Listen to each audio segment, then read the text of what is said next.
State of matter, ये chapter है जो हम लोग देख रहे हैं, ये चैप्टर 5 है। हम लोग यहाँ देख रहे हैं at NTP normal temperature and pressure. NTP का मतलब होता है एन से नॉर्मल, टी से टेम्परेचर, पी से प्रेशर। तो नॉर्मल टेम्परेचर प्रेशर पे है ना मैटर का 3 स्टेट होता है। इसके बाद 2 स्टेट और भी है जो हम लोगों को बहुत कम मिलता है या है ना। तो एट 0 केल्विन, 0 केल्विन पे जो है एक स्टेट आता है बॉस-आइंस्टीन कंडेंसेट स्टेट। तो इसमें ये तीनों स्टेट जो नॉर्मल टेम्परेचर प्रेशर पे जहाँ पे गैस, सॉलिड, लिक्विड और गैस था, ये सब के सब बॉस-आइंस्टीन कंडेंसेट में 0 केल्विन पे चेंज हो जाएगा। ठीक है। और यही तीनों स्टेट अगर ये बहुत ज़्यादा टेम्परेचर हुआ, एट वेरी हाई टेम्परेचर हुआ, तो यही तीनों स्टेट का होगा प्लाज्मा स्टेट में चेंज हो जाएगा। प्लाज्मा स्टेट मतलब आयनिक स्टेट होगा, ये इस स्टेट में चेंज हो जाएगा। ठीक है। तो ये है हमारा कंडीशन। अब जो आता है इस चैप्टर में स्टेट ऑफ मैटर में हम लोग देखेंगे यहाँ पे कि इसमें जो आता है सबसे पहले इंटरमोलिकुलर फोर्स लेंगे हम लोग। मैटर के बीच में कहाँ होता है फोर्स काम करता है, तो इंटरमोलिकुलर फोर्स हम लोग देखेंगे। उसके बाद हम लोग जैसे कुछ लॉ है जो गैस के बारे में, इसमें सिर्फ हम लोग गैस और पहले गैस स्टडी करेंगे, उसके बाद लिक्विड का स्टडी करेंगे। ठीक है। तो गैस है, कुछ रूल्स हैं जो गैस को फॉलो करता है ना। तो वो रूल देखेंगे हम लोग, जैसे बॉयल्स लॉ है, चार्ल्स लॉ है, एवोगैड्रो लॉ है, ये सब लॉ देखेंगे हम लोग, है ना। और उसके बाद जैसे लिक्विड का, यहाँ पे लिक्विड कैसे गैस से लिक्विड में कैसे कन्वर्ट होता है और लिक्विड का जो बिहेवियर है उसके बारे में स्टडी करेंगे लास्ट में चल करके। तो बस इतना ही पढ़ना है। और रहा सॉलिड जो है हमारा 12th में एक चैप्टर है ऑलरेडी, वहाँ पे सॉलिड के बारे में स्टडी करेंगे। और ये जो है दोनों स्टेट हमारे बुक से बाहर है, ये दोनों स्टेट हमारे बुक से बाहर है। बॉस-आइंस्टीन कंडेंसेट स्टेट और प्लाज्मा स्टेट ये हमारे बुक में है ही नहीं कहीं पे। तो ये 3 ही स्टेट है जिसके बारे में हम लोग पूरी तरह से स्टडी करेंगे। तो हम लोग यहाँ पे जानते हैं गैस किसको कहते हैं, सॉलिड किसको कहते हैं, लिक्विड किसको कहते हैं, ये पता है हम लोगों को। चलो फिर से देख लेते हैं गैस क्या होता है। गैस कोई भी मैटर होता है, मैटर का होता है, मैटर जो स्पेस ऑक्यूपाई करता है, जगह घेरती है और जिसमें वजन होता है और रेजिस्टेंस फोर्स लगाती है, रेजिस्टेंस फोर्स लगाती है, उसको क्या कहते हैं, उसको क्या कहते हैं हम लोग, उसको क्या कहते हैं हम लोग, मैटर कहते हैं। ठीक है। उसके बाद हम लोग देखते हैं यहाँ पे, उसके बाद हम लोग देखते हैं यहाँ पे जो गैस किसको कहते हैं। गैस मैटर का वो स्टेट गैस है जिसकी ना तो वॉल्यूम और नहीं वॉल्यूम नहीं शेप डिफिनिट हो, है ना। तो गैस मैटर का वो स्टेट है। गैस का होगा यहाँ पे, गैस हम लोग देखते हैं the state of matter, the state of matter in which, जिसमें इन विच नाइदर वॉल्यूम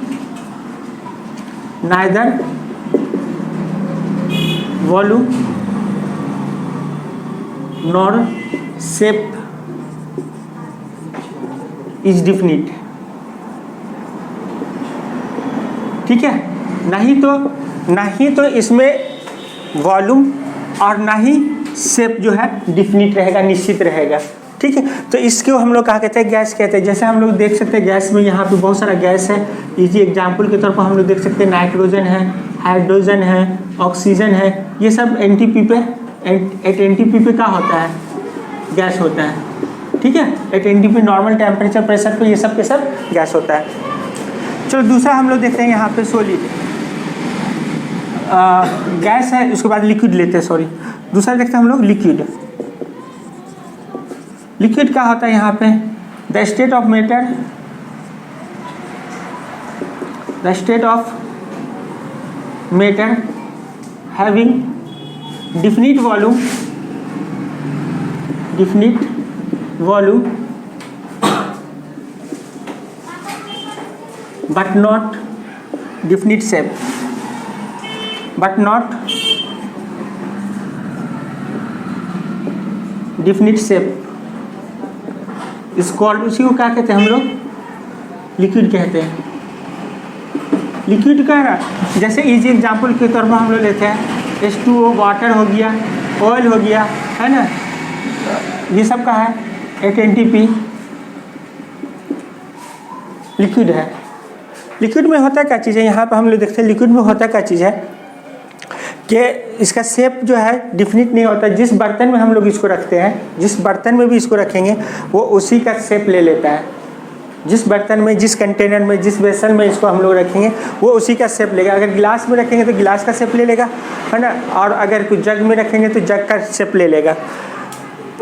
लेकिन इसकी जो वॉल्यूम होगी वो हमेशा डिफिनिट रहेगी। तीसरा स्टेट आता है सॉलिड। चलो कोई बात नहीं, सॉलिड देखते हैं हम लोग। तीसरा स्टेट सॉलिड आता है ना। The state of matter, the state of matter having definite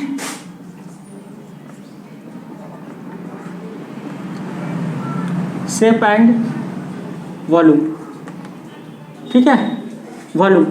तो इसमें शेप और वॉल्यूम का होगा डिफिनिट होगा। इस एग्जाम्पल के तौर पर हम लोग लिख सकते हैं, यहाँ पे स्टोन पत्थर होता है, ठीक है, स्टोन हो जाएगा, उसके बाद वुड हो है, ETC, ये सब का है सॉलिड है। इंटरमोलिकुलर फोर्स देखते हैं यहाँ पे।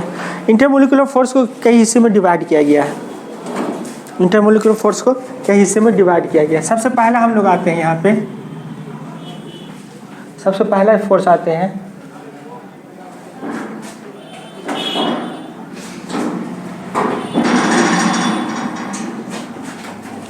अभी बंद करो। इंटरमोलिकुलर फोर्स देखते हैं। इंटरमोलिकुलर फोर्स जो है इसको डिवाइड किया गया है, कई पार्ट्स में डिवाइड किया गया है। सबसे पहला हम लोग देखते हैं dipole forces, ion dipole interaction, ion induced dipole interaction, instantaneous dipolar interaction, इसको लंदन या डिस्पर्सन फोर्स भी कहते हैं, और लास्ट में हाइड्रोजन बॉन्डिंग। ठीक है, तो सबसे पहले हम लोग देखते हैं इंटरमोलिकुलर फोर्स होता क्या चीज़ है।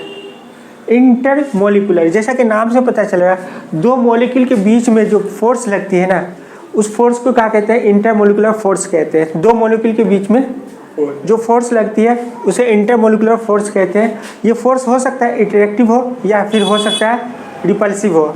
जरूरी नहीं कि हमेशा अट्रैक्टिव ही होगा इंटरमोलिकुलर फोर्सेस, ये रिपल्सिव भी हो सकता है। लेकिन यहाँ पे जो हम लोग लेंगे mainly अट्रैक्टिव फोर्स पे कंसिडर करेंगे। ठीक है, तो यहाँ पे हम लोग देखते हैं इंटरमोलिकुलर फोर्स। पहले यहाँ पे सबसे पहले हम लोग देखते हैं इंटरमोलिकुलर फोर्सेस, इंटरमोलिकुलर फोर्सेस। ये होता क्या चीज़ है यहाँ पे, the force which act between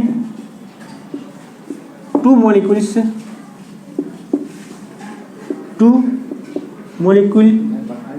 is called intermolecular forces, intermolecular forces. It may be attractive or repulsive, it may be attractive or repulsive। ये अट्रैक्टिव या रिपल्सिव हो सकता है। इट इज डिवाइडेड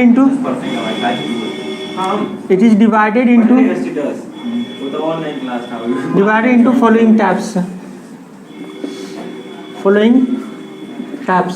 पहले हम लोग देखते हैं यहाँ पे dipole forces.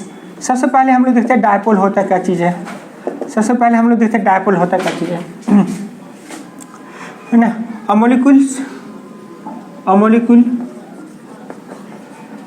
A polar molecule लिख सकते हैं हम लोग। Polar molecule having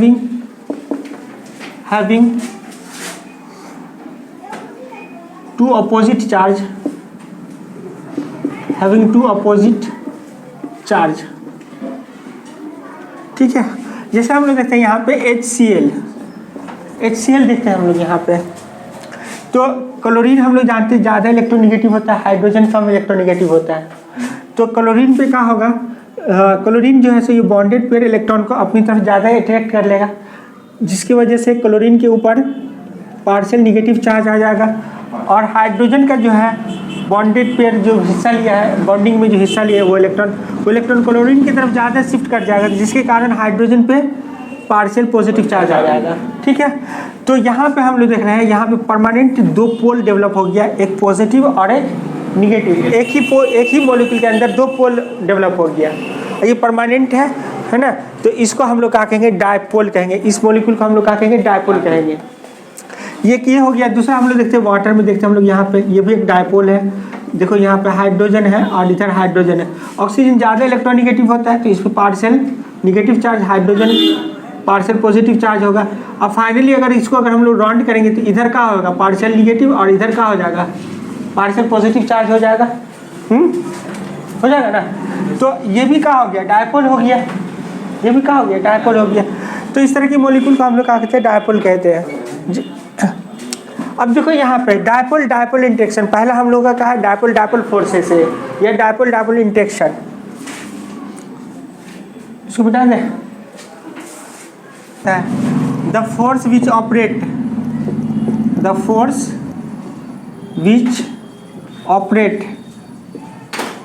between two dipole is called dipole interaction या dipole forces। ठीक है, देखो जैसे यहाँ पे हम लोग देख रहे हैं HCl है, इसमें पार्शियल निगेटिव हो गया, पार्शियल पॉजिटिव हो गया, ये तो डायपोल है।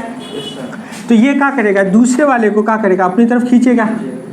तो यहाँ पे क्या करेगा, दूसरे वाले को, जो यहाँ पे HCl है, इस पे पार्शियल निगेटिव, इस पे पार्शियल पॉजिटिव, तो निगेटिव पॉजिटिव को क्या करेगा, खींचेगा ना, नहीं खींचेगा। तो यहाँ पे मान लेते हैं, यहाँ पे ये फोर्स लग रहा है, ये सपोज दैट फोर्स लग रहा है, अट्रैक्टिव फोर्स है। ये वाला क्या है, अट्रैक्टिव फोर्स है। तो ये जो अट्रैक्टिव फोर्स लग रहा है इन दोनों के बीच में, तो ये किसके बीच में है, डायपोल के बीच में लग रहा है। तो इसी फोर्स को हम लोग क्या कहेंगे, डायपोल फोर्सेस कहेंगे। यही फोर्स का हो जाएगा यहाँ पे डायपोल फोर्सेस कहेंगे। क्लियर। तो अब बाकी जो है हम लोग कल डिस्कस करेंगे।